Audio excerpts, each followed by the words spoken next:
MP board अर्धवार्षिक परीक्षा 2024-25 के लिए कक्षा 10वीं हिंदी विषय का सिलेबस कुछ इस प्रकार से आपका रहेगा। देखिए, केवल यही चैप्टर्स आपके पूछे जाएंगे और क्या क्या टॉपिक्स आपके आने वाले हैं आपकी अर्धवार्षिक परीक्षा में। देखिए, क्षितिज भाग 2 से बात करें काव्य खंड से, और सबसे बड़ी बात मैं आपको बताऊंगा कि कौन से कवि और परिचय, कवि के परिचय हो गए, लेखक परिचय हो गए, आपको वही देखने को मिलेंगे जो मैं आपको बता दूंगा, है ना। और कौन से पत्र लेखन आपको करके जाना है, कौन सा निबंध करना है, बिल्कुल आपको बता दूंगा साथ में सिलेबस के साथ कि यही कर लेना, वही आ जाएंगे, है ना। तो वीडियो में बने रहेगा, सभी देखेंगे हम बिल्कुल। देखिए, सबसे पहले आपको काव्य खंड में पद्य साहित्य का इतिहास, काल विभाजन पढ़ लेना है ना, कितने कालों में बांटा गया है ना, पद्य साहित्य के इतिहास को, और रीतिकाल, आधुनिक काल हो गया, इनकी विशेषताएं याद कर लीजिएगा, नई कविता वगैरह की, है ना।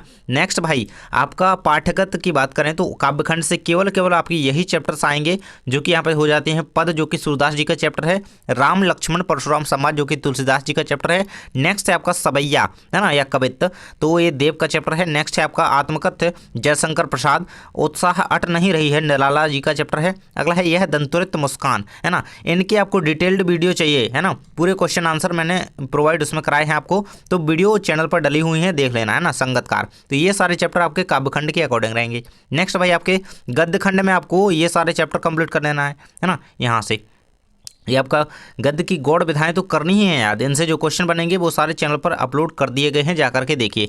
नेताजी का चश्मा, है ना, स्वयं प्रकाश, बाल गोविंद भगत लखनवी अंदाज, यह कहानी, यह भी एक कहानी, यह भी, नौबत खाने में इबादत संस्कृति, तो ये सारे चैप्टर आपको गद्य खंड से कर लेने हैं। नेक्स्ट हम देख लेते हैं आपके कृतिका भाग 2 से। भाई कृतिका भाग 2 से आपको केवल 4 चैप्टर कंप्लीट करने हैं, जो कि आपके देख सकते हैं यहाँ पे, माता का आंचल, जॉर्ज पंचम की नाक, साना साना हाथ जोड़ी, है ना, मैं क्यों लिखता हूं। तो इस तरीके से इन चारों चैप्टर्स के जो भी क्वेश्चन आंसर हैं वो केवल याद कर लेना, है ना। नेक्स्ट है आपका भाई व्याकरण, तो व्याकरण से आपकी काव्य की परिभाषा एवं भेद, रस की परिभाषा एवं प्रकार, समास, मुहावरे एवं लोकोक्तियां। देखिए, का व्याकरण की यदि आपको पूरी तैयारी करनी है तो प्लेलिस्ट के सेक्शन में जाकर के व्याकरण की प्लेलिस्ट में देखिएगा, वहाँ पे आपको व्याकरण से रिलेटेड वीडियो मिल जाएंगे और आपकी तैयारी बेहतरीन हो जाएगी। देख सकते हैं मुहावरी, लोकोक्तियाँ, अलंकार कौन कौन से भाई करने हैं, तो अतिशयोक्ति, अन्योक्ति, मानवीकरण अलंकार, इन्हीं को आप याद कर लीजिएगा, आपके आ जाएंगे।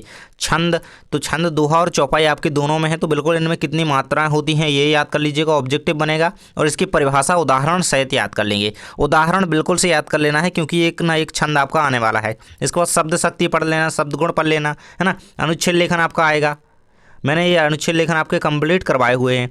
संवाद लेखन हो गया, ऐसे भी मैंने कंप्लीट करवाया हुआ है। फुल वीडियो चाहिए कि संवाद लेखन कैसे लिखते हैं, अनुच्छेद लेखन कैसे लिखते हैं, है ना, तो इसको देखने के लिए आप व्याकरण के सेक्शन में जाओ, है ना, व्याकरण के प्लेलिस्ट में जाओ और वहाँ पे मिल जाएगा। अनेकार्थी शब्द हो गए, वाक्य के भेद हो गए, है ना, अर्थ की दृष्टि से वाक्य के कितने भेद होते हैं, जल्दी से कमेंट बॉक्स में आप बता दीजिए, है ना। बातचीत क्रिया के भेद हो गई, केवल यही व्याकरण में पढ़ना है। नेक्स्ट भाई, मैंने कहा था ना कि कवि परिचय बिल्कुल बताऊंगा कि यही कर लेना, तो 3 नंबर आपके यहाँ पे कंप्लीट मैंने करवा दिए, और 3 नंबर ये आपके यहाँ पे कंप्लीट हो जाते हैं, यानी कि 6 नंबर ये रहेंगे आपके भाई। तो सूरदास जी का या तुलसीदास जी का, निराला जी का और जयशंकर प्रसाद का, इनके कवि परिचय आप याद कर लेंगे। लेखक परिचय में बात करें तो रामवृक्ष बैनीपुरी का, यतीन्द्र मिश्र का और स्वयं प्रकाश का याद कर लीजिएगा। अब करें बात पत्र लेखन, कौन कौन से करके चले जाएंगे भाई, तो इन्हीं में से आपकी परीक्षा में पूछ लिए जाएंगे। देखिए, यहाँ पे दिए गए हैं आपके सामने 1, 2, 3 और 4, है ना।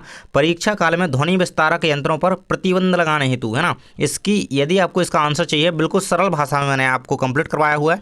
अपने चैनल पर भाई वीडियो डली हुई है, जाकर के व्याकरण वाले सेक्शन में देखो, वहाँ पे सब मिल जाएगा, है ना। ये वाली भी मिल जाएगी, वहाँ पे वाद विवाद प्रतियोगिता में प्रथम आने पर मित्र को बधाई पत्र, है ना।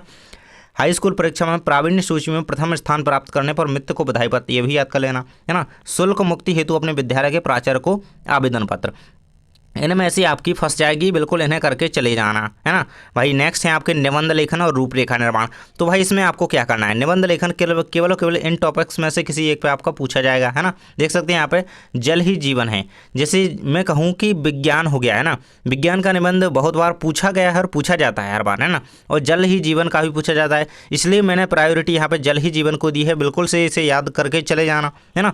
आप निबंध को हेडिंग्स में लिखिए, बच्चे बढ़िया अच्छे तरीके से लिखिए, 3 पेज लिख देंगे तो बिल्कुल आपको पूरे नंबर आपको यहाँ पे मिल जाएंगे। और यदि आपने अन्य सारे सब्जेक्ट्स का सिलेबस नहीं देखा है तो डिस्क्रिप्शन में लिंक दी गई है, जल्दी से देख लीजिएगा, है ना। तो चैनल को सब्सक्राइब कर लें, आपकी परीक्षा की तैयारी के लिए इंपॉर्टेंट क्वेश्चन मैं जल्दी प्रोवाइड कराऊंगा। थैंक्स फॉर वॉचिंग, मिलते हैं नेक्स्ट वीडियो में।